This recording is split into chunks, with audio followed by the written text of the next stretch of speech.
So how much car insurance do you really need? If you don't understand that, we're going to dive right in. Hey guys, I'm Mark with Think Insurance, and going over the coverage that you need is not as simple as just recommending something. Sure, I've worked for companies that recommended state minimums and they sold a crap ton of insurance and people were upset because they weren't covered correctly. And then I've worked for a company that sells the higher level coverages and a lot of people just aren't a fit for that company.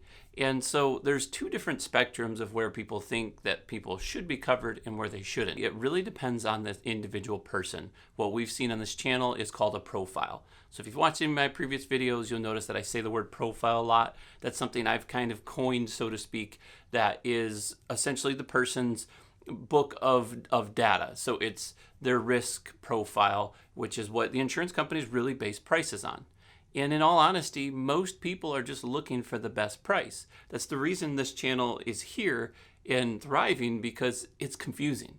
There's a lot of data, there's a lot of opinions, there's a lot of noise. So let's go ahead and dive right into this portion and answer this question for you. So on the low end, if you're someone that's young, that's new to driving, you don't really have a plan. So if you're not planning on being a doctor, just starting off, and you just want to get a policy, it's pretty simple to recommend that you carry not the state minimums. I never recommend the state minimums anymore unless you're just trying to save the absolute biggest penny, which in a lot of cases cost you money.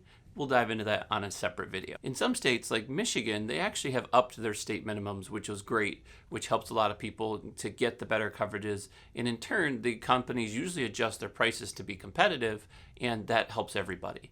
In other states, if I'm not mistaken, Florida is only 10,000 PIP is the minimum you have to have. Now, they don't typically know that as residents because it's something that most companies make you sign for because they don't want you to carry it. It doesn't really benefit you unless you have a car that's sitting or you're almost never driving and the risk is so minimal that you're not going to have a problem. Well, that same state typically does 10-20, 10,000 per person, 20,000 per accident. And so the minimum coverage that you can have if you hurt somebody is $10,000. At the end of the day, if you get into that occurrence, it's very common that you're going to go well above that $10,000. And that's where you're trying to protect yourself. You're trying to make sure that you're not getting sued for the other $80,000 of bodily injury that you caused to one or multiple people in another car. We're not talking about people in your car. We're just talking about the other people. So as a young driver, brand new, don't have a whole lot of income, there's not a lot of assets, your parents aren't necessarily wealthy, there's not a whole lot to go after, so you typically would want to carry a lower bodily injury limit. Something like 50,000 and 100,000 is what I personally am comfortable with. If that's not affordable, the only option is to bump down the next level, which is what most states have a minimum or higher, is 25,000 per person, 50,000 per accident. So if you hurt someone, it covers that medical up to those limits. Now, I know we're not maliciously trying to cause accidents and hurt people and injure them. The thing is, when you have an accident, you're really protecting you financially because you can't plan for the accident. You don't expect to hit somebody and injure them. You want to make sure that at least you have some sort of income or some sort of money to go towards them. They may think you're the worst person in the world, but it just is what it is. You have to go where your budget allows you to go. And I'd rather have you have a lower coverages, even if it's the state minimums, than no insurance at all. So at the middle level, that's someone that has a pretty decent income. I would say you're around the 40 to 50,000 a year income, maybe a little bit more, and it can range pretty high, but you're not in that six-figure range. You're not having a lot of assets to protect. You don't own multiple boats, you don't own multiple houses, you don't own a lot of things that people can go after. Typically in a fault state where someone would go after you for those things, it would be something that they would look at you and then they would look at your insurance. And at the end of the day, that's really the golden key, is your insurance just has to have more money than you. Now that's going to cause them to get enough out of your insurance to not want to go back after you, because it's a lot of work for them to go into a lawsuit like that, because it can take years. If you have that 50,000 a year income, 60,000, whatever that case is, and you just don't have a lot of funds, you're going to do the next level up. That is what we call the 100-300. Depending on the state that you're in, you want to make sure that you understand those coverages. For example, if you're in Michigan and you have anything above those minimums that I told you, you're going to want to do 250, 500. And we'll get into that one in a minute. But the cost for insurance for liability in that state, in our state, is so cheap that you're talking $20 a year or $80 a year or whatever the price is for you, but it's not expensive.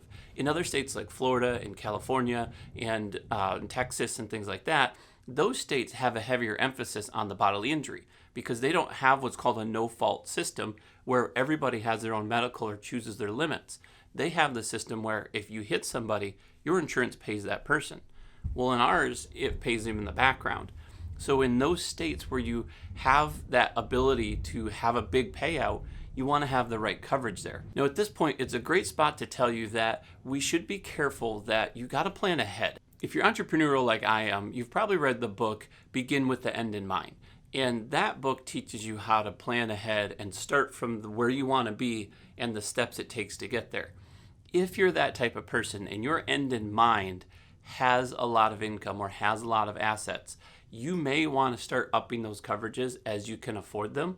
Mainly because when you get in a lawsuit or when you injure somebody, if you carry those lower limits, they can go after you for a long period of time, essentially your life. And they could take 20 to 30% of your income right out of every paycheck that you get. And that's fair because you've injured them to the point where they can't walk at that situation, or they're injured, or something major has happened in their life, or maybe that accident that you caused has injured them to the point where they can't stand for long periods of time, or they can't work, or they can't physically do things that they used to, or even mentally think. I've had friends that have fallen while running, and it's been years, and they still can't really in-depth focus. This friend of mine was a teacher, and that really affected them in a negative way. They've since then gotten through that, and it's still not 100%.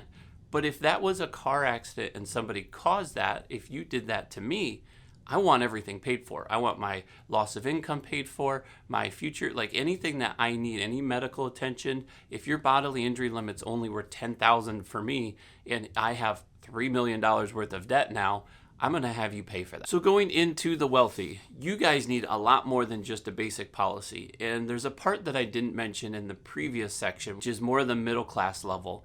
There starts to be a line where you've got the basics, which is not, you've got the minimums, which I never recommend. You've got the basics, which is your 25, 50, and 50 and 100, those two ranges. And then you've got the middle one where it's the 100, 300 on up. And then you've got there's an intermixed between there, because when you start to become that person that has assets, as you get older, essentially, you have and own more, you've got more investments, you're planning retirement, it's looking good. And at that level, you should start looking at doing one of the cheapest things that you can do in insurance is an umbrella policy. It's about $14 to $15 a month on average, so about $180 to $250 a month or a year, and that will protect you beyond $1 million. And here's where people start to think insurance agents are scammers and they're just trying to get all of our money, because they're literally, I've read today, I'm going to be putting out another video probably on Tuesday that talks about cyber insurance. And there's about an insurance for everything. You can insure your pets, you can insure your kids, you can insure yourself, you can insure your car, your house, you can insure your Social Security. I mean, there's tons of it, and it is a profit margin where companies depend on that risk. They assume that less people will have claims than they take money in, and so they're trying to get you to buy not just based on you needing it, but also based on fear of missing out. With these coverages, I know I'm adding other pieces in, but these aren't something that are just add-ons. These are something that as your life progresses, you should be thinking ahead that you need to protect what you have. If you spent 10% of your income protecting all of your income and you don't have a claim, you will love the fact that you were protected. You'll regret that you spent the money. Everybody does. I regret that I bought Bitcoin at 38,000 and then it dropped down to 34,000. And then I bought back in at 35,000 because I realized it was going up again. And so at the end of the day, it really matters where you're going to be at the end of this whole cycle. And once you get there, you're now in the wealthy phase where you have assets, you have income, you've got things to protect. Just keep in mind, if you have an LLC or a business, that's separate. You should keep your life and your home and your style on its own. and your business on its own. Now, I know it didn't go super in depth in certain states. I know, like Michigan, for example, almost everybody needs an umbrella because of the new laws that have gone into place. There's a lot of little scammy things going on with medical, so there's a lot of possibilities of you getting sued in these situations. But that being said, only about 97% of claims are under what the state requires you to carry. So it doesn't really hurt you when you debate not necessarily carrying those high level coverages.